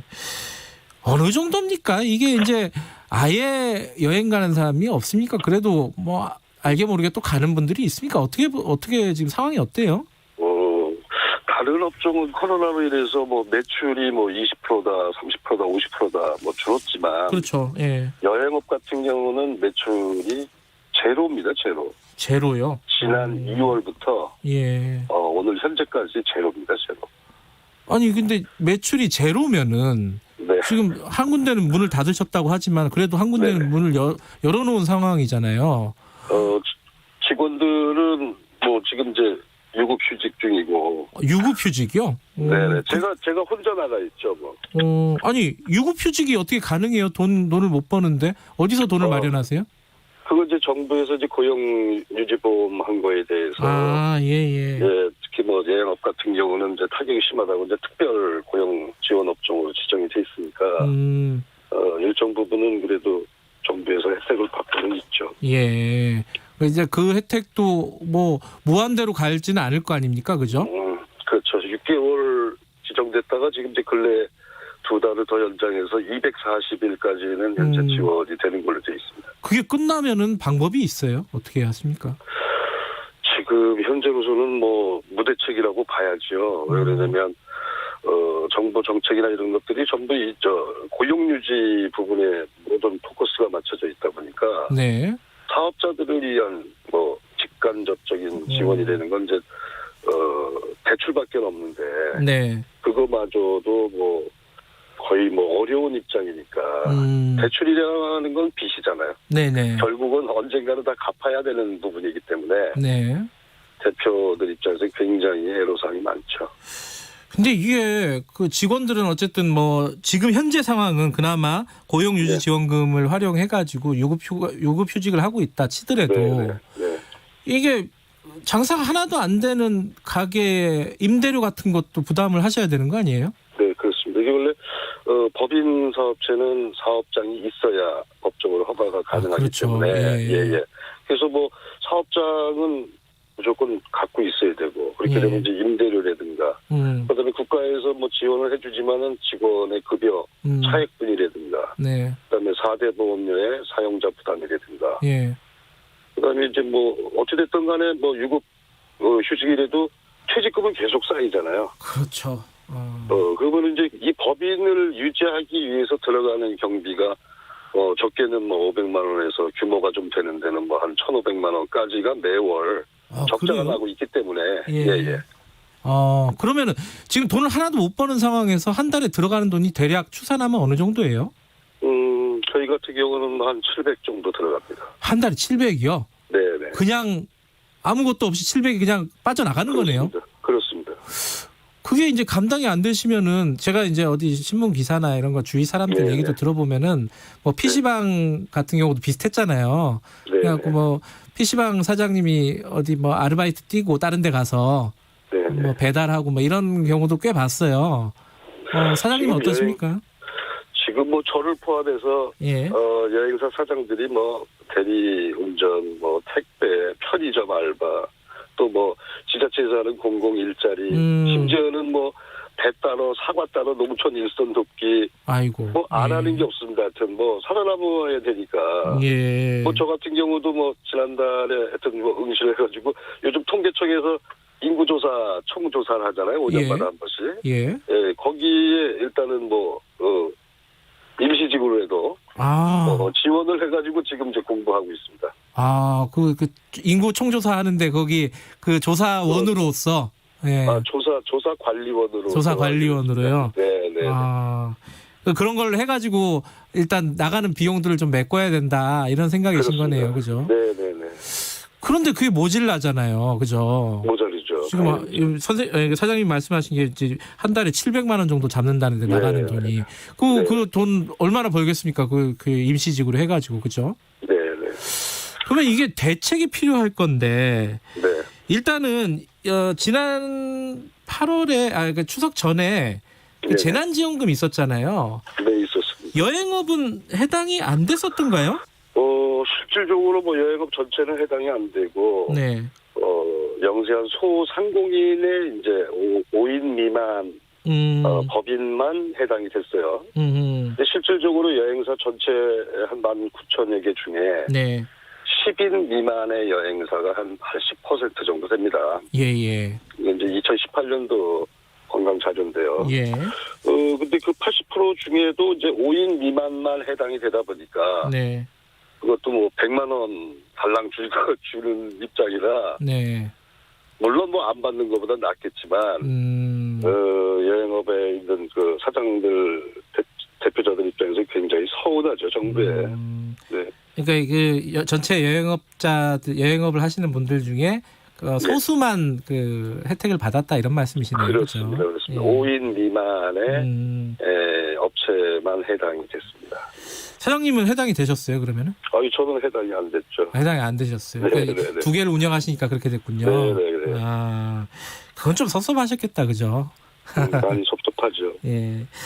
지금 이제 앞으로 미래를 생각을 하셔야 될 거 아닙니까, 그죠? 네, 그렇습니다. 지금 당장 버티기 어려운 것도 중요한 문제지만은 이 문을 닫는 사장님들이 많을 것 같아요, 여행업에. 어떻습니까, 상황이? 지금 현재 9월 12일부터 해서 그 문화체육관광부하고 한국여행업협회 공동으로 해가지고 여행업 실태 조사를 하고 있어요. 예예.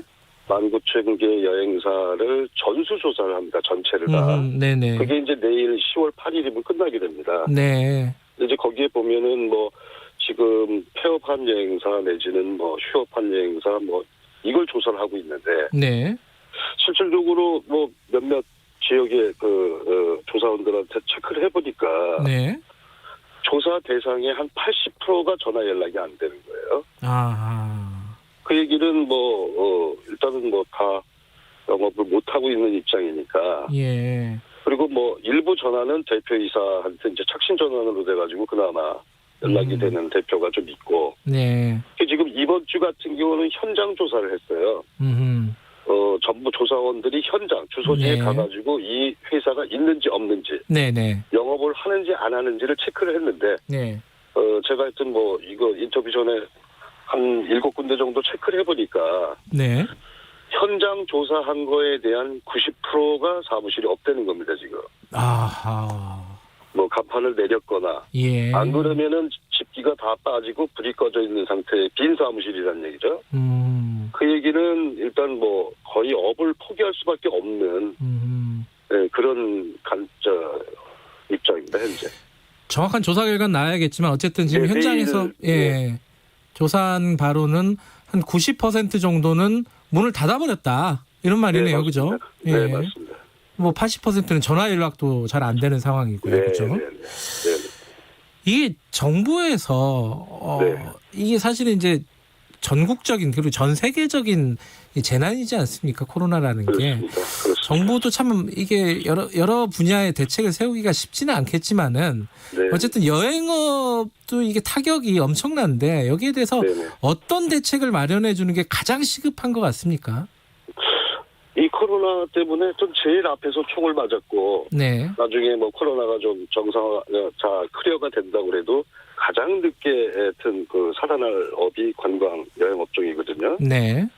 지금 보면은 실질적으로 물론 고용 직원들에 대한 정책은 그래도 공격적으로 많이 해주셨어요.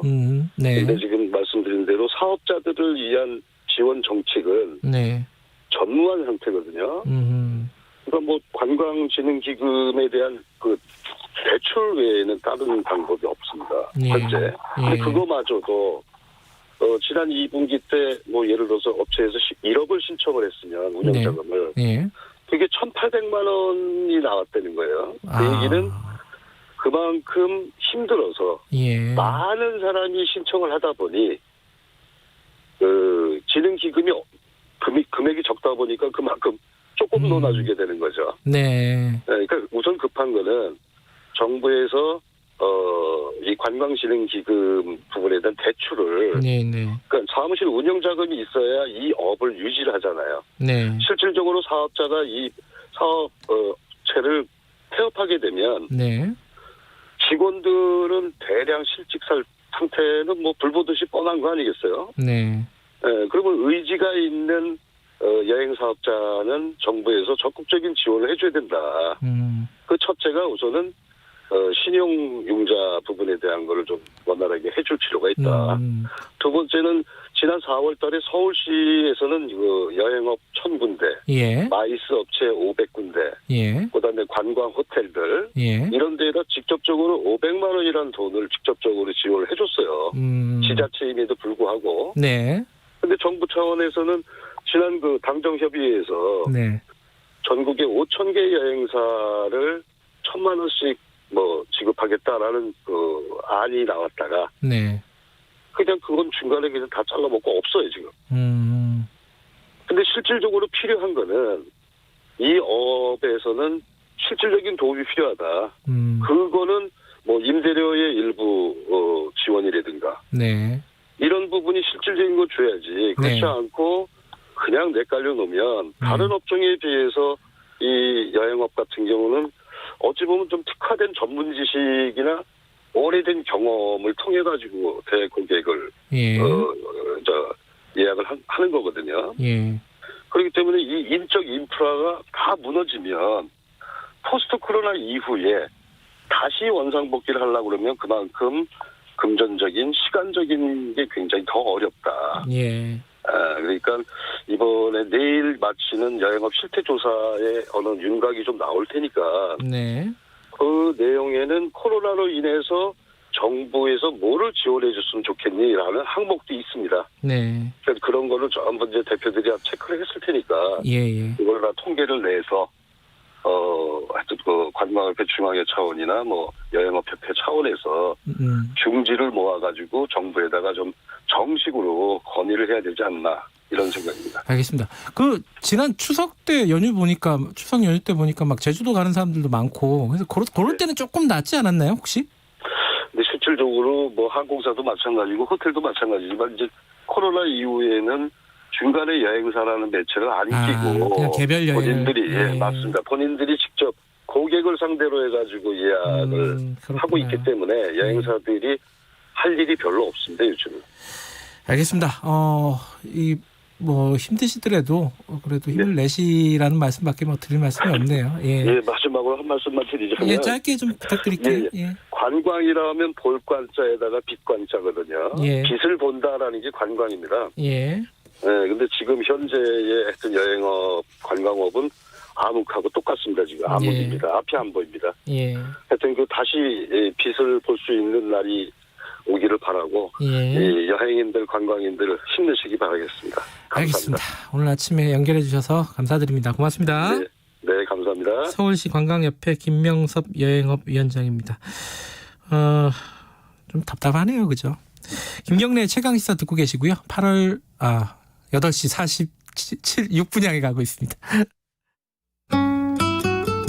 이 시각 출근길 교통정보입니다. 최대를 보인 출근 정체가 이제 서서히 풀려가고 있습니다. 경부고속도로 부산 쪽으로는 한남부터 서초 사이와 신갈분기점에서 수원 부근, 다시 동탄분기점 일대로 정체고요.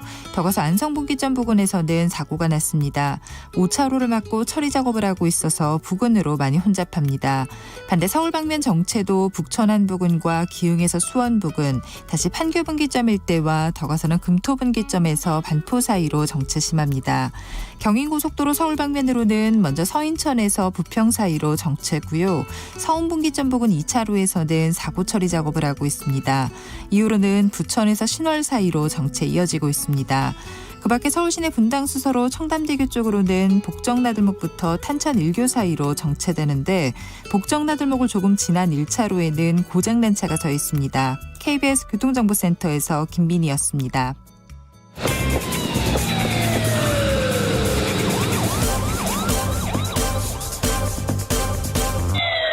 김경래 최강 시사. 얼마 전에 뉴스를 보면은요, 미국에서 아동 성착취물을 만든 남성에게 징역 600년, 60년이 아닙니다. 600년을 선고했다는 뉴스를 봤습니다. 우리나라는 상대적으로 이런 처벌들이 좀 약하다, 미약하다 이런 문제 제기들이 항상 있어 왔고, 그래서 최근에 이 디지털 성범죄나 뭐 성범죄자들, 다른 성범죄자들의 신상 정보를 이렇게 인터넷에 공개를 해가지고 사회적으로 응징을 하겠다 이런 취지로 사이트가 생겼었어요. 디지털 교도소. 근데 이게 취지는 뭐 동의하시는 분도 있고 동의하지 못하시는 분도 있겠지만 부작용이 생깁니다. 이게 아닌 사람들을 자꾸 올려가지고 문제가 생겼어요. 이러다가 이제 이 사람이 이제 수사를 받게 됐고 이 사이트를 운영했던 사람이 해외에서 도피 생활을 하다가 국내로 송환이 됐습니다. 이 문제를 어떻게 봐야 될지 경기대 범죄심리학과 이수정 교수님 잠깐 연결하겠습니다. 교수님 안녕하세요. 네, 안녕하십니까. 예, 참 어려운 문제인데 이 디지털 교도소 이제 성범죄자들의 이 신상을 공개하겠다 일반에게 이걸 어떻게 봐야 될까요? 이게 뭐 교수님은 어떻게 생각하십니까 이 부분을? 국가에서 결국은 형벌권이 있는데 네. 그 형벌의 수위가 만약에 많은 사람들에게 이제 설득력을 얻을 정도로 엄벌이다. 네. 중대 범죄인데 아주 심각한 범죄인데 네. 엄벌을 내리는 게 맞다. 이런 이제 공감대가 있다면 굳이 이런 이제 뭐 자경단 비슷한 이런 그 활동이 애당초에 발생하기가 어려웠겠죠. 말씀하신 대로. 예. 근데 문제는 그렇지 못한 게 근본적인 이유다. 네. 이렇게 볼 수밖에 없는 부분이 있는 게 지금 이 온라인에서 뭐 사이버 공간상에서 그 수사기관도 아닌 자들이 아무런 법적 권한 없이 개인정보를 전부 불법으로 빼내가지고 이렇게 게시, 결국은 박제를 이제 하겠다 이런 얘기예요. 그래서 사회적으로 매장시키겠다는데 일반인들이 전혀 호응을 하지 않았다면 그러면 사실 뭐 알 수가 없었겠죠. 이런 일이 진행되는 것조차. 그렇겠죠. 그런데 그게 지금 그렇지가 않고 많은 사람들이 지금 호응을 하면서 뭐 열람을 하고 확인을 하고 누군가 뭐 이렇게 보기도 하고 그게 이제 문제인 거죠. 그런 연유에는 근본적으로 지금 특히 아동 성범죄자에 대한 우리 사회의 이제 제재의 수위가 너무 약하다. 이게 이제 문제로 보입니다. 근데 이제 이런 사이트들이 아까 말씀하신 대로 뭐 수사권이 있는 사람들이 아니니까 뭐 일반 어떤 뭐 네티즌이라든가 시민들의 제보라든가 이런 걸 통해 갖고 정보를 취합해 갖고 올릴 거 아니에요. 그렇습니다. 그러다 보면 이게 굉장히 부정확한 사실이 아닌 정보들이 그 사이에 포함되어 있을 가능성이 있고 이 부분은 문제가 되겠죠. 그죠? 네, 뭐 이미 이제 법적으로 공개가 된 정보도 있기는 하거든요. 네. 그런데 이제 그것을 긁어다가 올리는 데서 한 발 더 나가가지고 본인들이 마치 뭐 수사 기관인 양 제보를 받아서 뭐 피해자들의 또 개인정보도 다 빠져나가는 상태에서 그들에게 피해를 입혔다고 추정되는 자를 뭐 수사도 아닌 인터넷을 뭐 검색을 해가지고 이 사람이다 이렇게 단정을 해가지고 공개를 이제 했던 거죠. 근데 그 중에 문제는 무고한 피해자가 있었다는 겁니다. 지금. 네. 그래서 지금 뭐 한 분은 그야말로 명예훼손을 이루 말할 수 없이 당하신 거고요. 그분은 심지어 직위 교수인데 그렇죠. 지금 그러다 보니까 사실은 정말 그 교직에 있어서는 지금 이런 종류의 이제 어떤 치명적인 그 악평은 진짜 뭐 문제가 될 수 있거든요. 그러다 보니까 뭐 이런 피해자들이 이제 나타나기 시작해가지고 지금 이 일을 가만히 두고 볼 수만은 없는 이제 지경에 이른 것이죠. 근데 이런 그 피해자들은 오히려 뭐 순작용이라고 할까요? 이 뭐 사람들에게 성범죄에 대한 경각심을 올린다는 그런 뭐 기능도 있겠지만 이런 피해자가 한 명이라도 나온다면은 이거는 뭐 좀 용납하기가 어려운 거 아니겠습니까 사회적으로? 용납하기가 어렵죠. 그리고는 더군다나 뭐 이 분들이 그야말로 정말 우리가 일반적으로 생각하는 그런 뭐 임꺽정이나 이런 분들이 아니세요. 사실은 본인들도 지금 뭐 수배 중인 사람도 그 중에는 포함이 돼 있고요. 그리고는 실제로 이제 그 엠번방에 들락날락한 유저들도 이 안에는 포함돼 있고 이러다 보니까 사실은 절대 맡겨둘 수 없는 또 다른 불법 행위가 얼마든지 발생할 수 있는 더군다나 이제 이렇게 개인정보가 빠져나간 사람들을 대상으로 다양한 종류의 협박을 했잖아요. 그것도 범죄입니다. 그렇기 때문에 사실은 그냥 두고 볼 수가 없다. 국가가 해야 되는 일은 국가가 제대로 해야 되는 것이고 지금 민간에다가 뭐 수사권이나 형벌권이나 아무것도 주지 않았는데 권한도 없는 자들이 나타나가지고 지금 인터넷상에서 또 다른 이제 피해를 뭐 유발하고 있는 이런 현상은 사실은 빨리 근절이 돼야 되겠죠.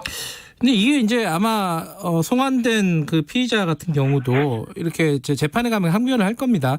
이게 뭐 공익을 위한 거였다. 이랬다면 면책이 어느 정도까지 될 수 있나요? 이게 법적으로는? 뭐 면책이 된 그 전례가 있습니다. 배드파더라고 해가지고 양육비를 주지 않는 맞아요. 네네네 그런 아버지들에 대한 정보를 올린 그 사이트는 사실은 면책을 받았습니다. 그런데 이제 그 사이트에는 사실에 해당하는 유죄 판결을 받은 사람들만 지금 올라온 거죠, 정보가. 예. 근데 문제는 지금 이 사건의 경우에는 이미 무고한 피해자가 발생했잖아요. 네. 더군다나 뭐 일단은 무고한지 안 한지 그것까지는 모르겠지만 어쨌든 극단적인 선택을 한 대학생이 발생을 한 거잖아요. 예. 한 거지 않습니까? 예. 그분은 재판조차 받지를 못한 겁니다. 그러다 보니까 이런 식으로 전혀 재판 절차를 거치지도 않은 사람들까지 이렇게 극단적인 결말을 초래할 권리가 그들에게 있느냐. 그게 이제 제일 큰 문제이죠. 뭐 예. 저는 개인적으로는 엄벌해야 된다라고 생각이 듭니다. 네.